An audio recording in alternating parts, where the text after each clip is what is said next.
घूंघट। अरे रानी, ओ रानी, सो रही हो क्या अभी तक?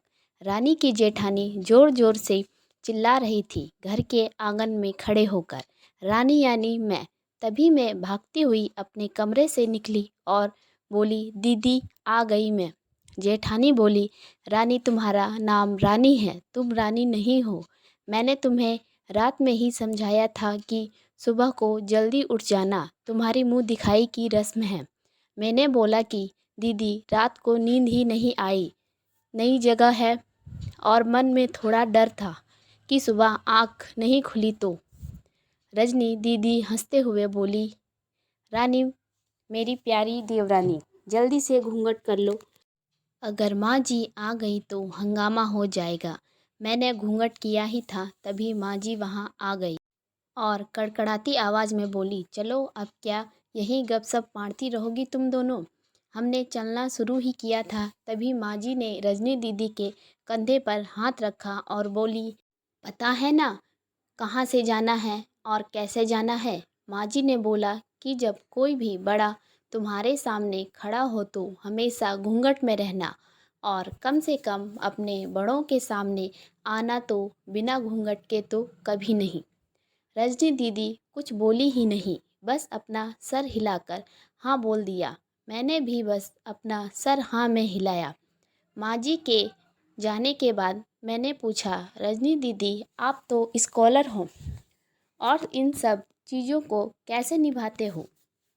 रजनी दीदी मुस्कुराई और बोली कि मैं थारे जेठ जी से बहुत प्यार करती हूँ, इसलिए अभी तक चुपचाप सब चीज़ें निभा रही हूँ। मैं कुछ नहीं बोली और चुपचाप रजनी दीदी के साथ घर के बाहर वाले कमरे में जाकर बैठ गई। वहाँ पर एक पड़ोस की आंटी जी बैठी थी। वो बोली, यह कैसी बहू आई है? ससुर जी सामने खड़े हैं और ये यहाँ बैठी है, मुझे कुछ समझ ही नहीं आया। रजनी दीदी बोली कि आंटी जी अभी नई नई बहू हैं, यहाँ के रीति रिवाज सीखने में थोड़ा समय लगेगा। रजनी दीदी मुझे वहाँ से उठाकर मेरे कमरे में ले गई।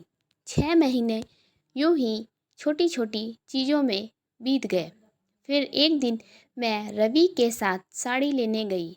रवि का फ़ोन आया और वो दुकान से बाहर बात करने चले गए। साड़ी की दुकान पर मैं बेधड़क होकर साड़ियाँ देख रही थी। तभी साथ में बैठे हुए अंकल जी खांसे, एक बार, फिर 2 बार, फिर 3 बार।